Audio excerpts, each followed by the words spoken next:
ವಿಧಾನಸೌಧನೇ recreate ಮಾಡಿಸಿದ್ರಲ್ಲ ನೀವು.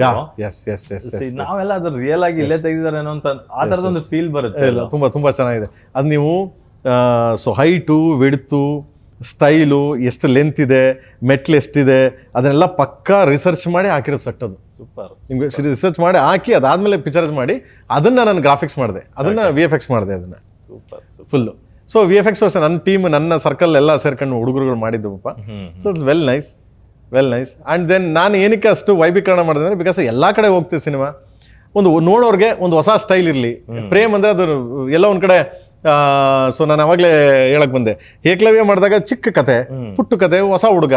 So ಅಷ್ಟರಲ್ಲಿ cinema ಮಾಡಬೇಕು, ಅವನಿಗೆ ಸಿನಿಮಾ ಮಾಡಬೇಕು. ನಾಟ್ಲಿಕ್ಕೆ ಪ್ರೇಮ್ ಸಿನಿಮಾ, ಅದು ಪ್ರೇಮಿಗೆ ಸಿನಿಮಾ ಮಾಡೋಕ್ಕಲ್ಲ. ಇದಂದ್ರೆ ಪ್ರೇಮ್ ಆದರೆ ಈ ಸಿನಿಮಾ ನೋಡಿದಾಗ ಪ್ರೇಮ್ದು ಬಿಡ, ಫ್ರೇಮ್ ಓಪನಿಂಗ್ ಸ್ಟಾರ್ಟ್ ಮಾಡವನೆ, ಓಪನಿಂಗ್ ಅಂದರೆ ಇದೊಂದು ಕಳೆ ಇರುತ್ತೆ, ನಿಮಗೆ ಒಂದು ಎಮೋಷನ್ಸ್ ಇರುತ್ತೆ. ಅದು ಬಿಟ್ಟರೆ ನಾನು ಯಾರಿಗೂ ಹೋಲಿಕೆ ಅಂತೂ ಮಾಡ್ಕೊಳ್ಳಲ್ಲ, ಯಾಕೆಂದರೆ is a legendary directors. Mani sir is legendary. ನಿನ್ನೆ ಎಷ್ಟು 10 ವರ್ಷಕ್ಕೆ ಏನೋ ಹೇಳ್ತೀವಲ್ಲ ಮಗನೆ, 10 years, 1 decade ಅಂತ ಏನು ಹೇಳ್ತೀವಲ್ಲ, ಅಂಥ ಹುಲಿ ಅದು. ಆಮೇಲೆ ರಾಜಮೌಳಿ ಅಷ್ಟೇ, is amazing. Is like a Indian legend director. ನಾನು ಇವ್ರನ್ನ ಮೀಟ್ ಮಾಡಿದೆ, ಯಾರನ್ನ, ಬನ್ಸಾಲಿ ಅವ್ರನ್ನ ಯಾಕೆ ಮೀಟ್ ಮಾಡಿದೆ ಅಂದರೆ, ನಾನು ಎಲ್ಲೂ ಹೇಳಿರಲಿಲ್ಲ ಇದನ್ನ. ಸಡನ್ಲಿ ನನ್ನ ಒಬ್ಬರು ಮ್ಯಾನೇಜರ್ ಕರೆದ್ರು. ಯಾರಂತ ನೋಡಿದ್ರೆ ಬನ್ಸಾಲಿ ಅವರು ಪಾರ್ಟ್ನರ್ ಅವರು. ಆಮೇಲೆ ಅವರು ಕರೆದ್ಬಿಟ್ಟು ಪ್ರೊಡ್ಯೂಸರು ಕರೆದ್ಬಿಟ್ಟು, ಪ್ರೇಮ್ ಇಟ್ಸ್ ಅದು ಟ್ರೈಲರ್, ನಾವು ನಿಮ್ಮದು ಟ್ರೈಲರ್ ನೋಡಿದ್ವಿ, ತುಂಬ ಅದ್ಭುತವಾಗಿದೆ. ಬನ್ಸಾಲಿ ಸರ್ ಕೇಳಿದ್ರು, ಪ್ರೇಮ್ ಅವ್ರ ಕಲ್ಲೊಂದು ಸಿನಿಮಾ ಮಾಡಿಸಿ ನಮ್ಮ ಬ್ಯಾನರ್ಲಿ ಅಂತ.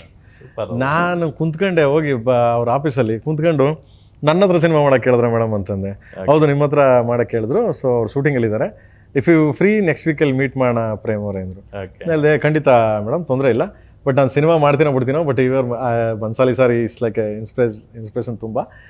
ಸೊ ಅದನ್ನು ಅವರು ನನ್ನ ಟ್ರೈಲರ್ ನೋಡಿ ಇಷ್ಟು ಇದಿದೆ ಅಂತ ಹೇಳಿದ್ದಾರೆ ಅಂದರೆ, I am coming, please madam ಅಂತ ಹೇಳಿದ್ದೀನಿ ಅವ್ರಿಗೆ. ಖಂಡಿತ ಮೀಟ್ ಮಾಡ್ತೀನಿ ಮೇಡಮ್, 100% ಆಗಲಿ, ಕನಸು ನನಸಾಗ್ಲಿ ಅಂತ ನಾವು ಆಲ್ವೇಸ್ ನಾನು ಹೋಗ್ತಿರ್ತೀನಿ ಖಂಡಿತ. ಈ ಸಿನಿಮಾ ಶುರುವಾದ ದಿನಗಳಲ್ಲಿ ನೀವು ಒಂದಷ್ಟು ಪರಭಾಷಾ ಸೂಪರ್ ಸ್ಟಾರ್ಸ್ ಜೊತೆ ಫೋಟೋಗಳನ್ನ ಹಂಚ್ಕೊಂಡ್ರಿ ಪ್ರೇಮ್ಸ್ ಪೇಜ್ ಅಲ್ಲಿ. ಮೋಹನ್ ಲಾಲ್ ಜೊತೆ, ಮೋಹನ್ ಸರ್, ವಿಜಯ್ ಸೇತುಪತಿ ಅವರು. ನಮ್ಗೆ ಆಮೇಲೆ ಕ್ವಶನ್ ಮೂಡಿದ್ದು, ಇವರೆಲ್ಲ ಸಿನಿಮಾದಲ್ಲಿ ಇರ್ತಾರ ಅಥವಾ ಅವ್ರನ್ನ ಅಪ್ರೋಚ್ ಮಾಡಕ್ಕೆ ಇವ್ರು ಹೋಗಿದಾರಾ ಅಥವಾ ಡೇಟ್ಸ್ ಸಿಗದೆ ಈ ಸ್ಟಾರ್ ಕಾಸ್ಟ್ ನ ಫೈನಲ್ ಮಾಡಿದ್ರಾ ಅಂತ? ಇಲ್ಲ, ಆ ಥರ ಏನಿಲ್ಲ. ಸೊ ನಾನು ಸ್ಟಾರ್ಟಿಂಗ್ ಒಂದು ಟೈಟಲ್ ಟೀಸರ್ನ ಬಿಟ್ಟೆ, ಗೊತ್ತಿರ್ಬೇಕು ಮಗನೇ ನಿಮಗೆ. ಆ ಟೀಸರ್ಗೆ ಬಂದ್ಬಿಟ್ಟು ನಾನು ಎಲ್ಲಾದ್ರು ವಾಯ್ಸ್ ಬೇಕಾಗಿತ್ತು ನನಗೆ, ವಾಯ್ಸಸ್. ನಿಮ್ಗೆ ಗೊತ್ತೇ ಇದೆ ಟೀಸರ್ ವಾಯ್ಸಸ್. ಆ ವಾಯ್ಸಸ್ಗೋಸ್ಕರ ನಾನು ಎಲ್ಲರನ್ನೂ ಕೇಳಿದೆ. ಬಟ್ ಎಷ್ಟು ಹಂಬಲ್ ಆಗಿ ಮೋಹನ್ ಲಾಲ್ ಸರ್ ಎಲ್ಲೋ ಇದ್ರು, UK ಇದ್ರು ಶೂಟಿಂಗ್ ಮಾಡ್ತಾ. ಕೇಳಿದ ತಕ್ಷಣ ನಾನು ಸಂಜೆ ಶೂಟಿಂಗ್ ಮುಗಿಸ್ಕೊಂಡು ಸ್ಟುಡಿಯೋಗೆ ಹೋಗ್ಬಿಟ್ಟು ಮಾಡಿ ಕಳಿಸ್ತೀನಿ ಪ್ರೇಮ್ ಅವರೇ ಅಂದರು. ನಮ್ಮಲ್ಲಿ ಯಾರೂ ಹಂಗಿಲ್ಲ, ಒಬ್ಬರು ಹಂಗಿಲ್ಲ ನಮ್ಮಲ್ಲಿ.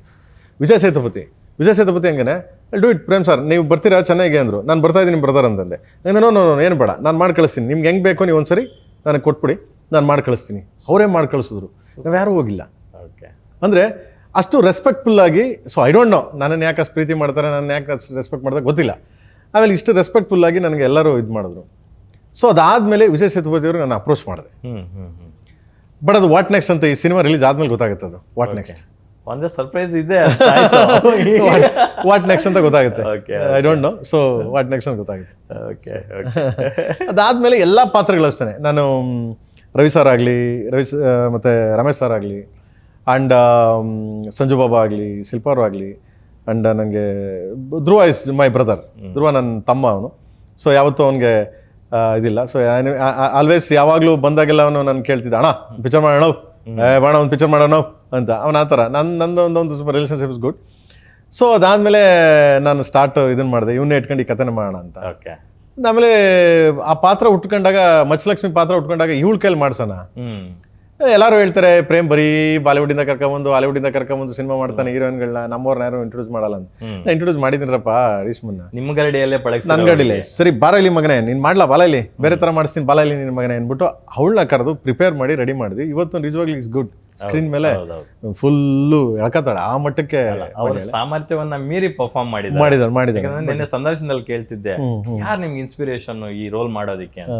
ಒನ್ ಅಂಡ್ ಓನ್ಲಿ ಮಂಜುಳಾ ಅವರು ಅಂತ ಹೇಳ್ತಾ ಇದ್ರು, ಅಭಿನೇತ್ರಿ ಮಂಜುಳಾ ಅವ್ರ ಬಗ್ಗೆ ಹೇಳ್ತಿದ್ರು. ಹೌದು ಫಸ್ಟ್ ಲುಕ್ ಬಿಟ್ಟಾಗ್ಲೇನೆ ಅವರೊಂದು ಮಟನ್ ಪೀಸ್ ತಟ್ಟೆ ಮುಂದೆ ಕೂತಿರೋದು, ಯಾವ್ದೋ ಸಖತ್ ವೈಬ್ರೆಂಟ್ ಆಗಿರೋ ರೋಲ್ ಅಂತ ಅನ್ಸಿತ್ತು. ತುಂಬಾ ವೈಬ್ರೆಂಟ್ ರೋಲ್ ಅದು ನಾರ್ಮಲ್ ಯಾವ್ದೋ ಹುಡುಗಿ ಲವ್ ಮಾಡ್ತೀನಿ ಅಂತಾಗ್ಲಿ, ಮರ ಸುತ್ತೋದಾಗ್ಲಿ, ಅಪ್ಪ ಅಮ್ಮನ ಜೊತೆ ಹೋಗೋದಾಗ್ಲಿ, ಅಳೋದಾಗ್ಲಿ ಯಾವ್ದು ಇಲ್ಲ. ವೈಬ್ರೇಷನ್ ತುಂಬಾ ವೈಬ್ರೇಷನ್ ಇದೆ, ತುಂಬಾ ವ್ಯಾಲ್ಯೂಸ್ ಇದೆ ಆ ಪಾತ್ರಕ್ಕೆ.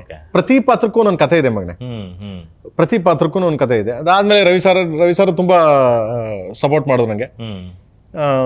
ಏನೂ ಕೇಳಲಿಲ್ಲ ಅವರು, ನನ್ನೊಂದು ಪಾತ್ರ ಇದೆ ಸರ್ ಮಾಡ್ತೀರಾ ಅಂದೆ ಅಷ್ಟೇ. ನಡೆಯೋ ಡೇಟ್ ಹೇಳೋ ಅಂದ್ರು, ಎರಡನೇ ಮಾತೇ ಆಡಲಿಲ್ಲ, ಡೇಟ್ ಹೇಳೋ ಬರ್ತೀನಿ ಅಂದರು. ಅಂದರೆ ನನ್ನ ಕಂಡ್ರೆ ಅಷ್ಟು ಪ್ರೀತಿ ವಿಶ್ವಾಸನ ಗೊತ್ತಿಲ್ಲ, ಬಟ್ ಅವರ ಪ್ರೀತಿ ವಿಶ್ವಾಸ ಉಳಿಸ್ಕೋತೀನಿ 100%, ನನ್ನ ಭಾವನೆ.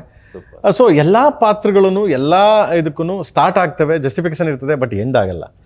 ಅದು ಯಾವಾಗ ಎಂಡ್ ಆಗುತ್ತೆ ಅಂದರೆ ಸಿನಿಮಾ ರಿಲೀಸ್ ಆದಮೇಲೆ ಯಾರ್ಯಾರು ಏನೇನು ಅನ್ಕೋತಾರೆ, ಯಾರ್ಯಾರು ಏನೇನು ಬರ್ಕೋತಾರೆ ಅವ್ರವ್ರೇ ಮೈಂಡಲ್ಲಿ, ಮನಸ್ಸಲ್ಲಿ, ಹಿಂಗಿರ್ಬೋದಾ, ಅದು ಹಂಗಿರ್ಬೋದಾ, ಅವನ ಯಾಕೆ ಬಂದ ಇವನು ಯಾಕೆ ಬಂದ ಅಂತ, ಅದ್ರ ಮೇಲೆ ಸೆಕೆಂಡ್ ಪಾರ್ಟ್ ಅಂತ ಹೋಗ್ತದೆ.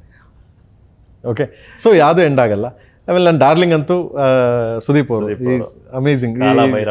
ಕಾಲಭೈರವ ಮಗನೇ, ಅದು ನನ್ನ ಮನೆ ದೇವರು, ಅದು ಚುಂಚುಂಗಿರಿ ನನ್ನ ಮನೆ ದೇವರು.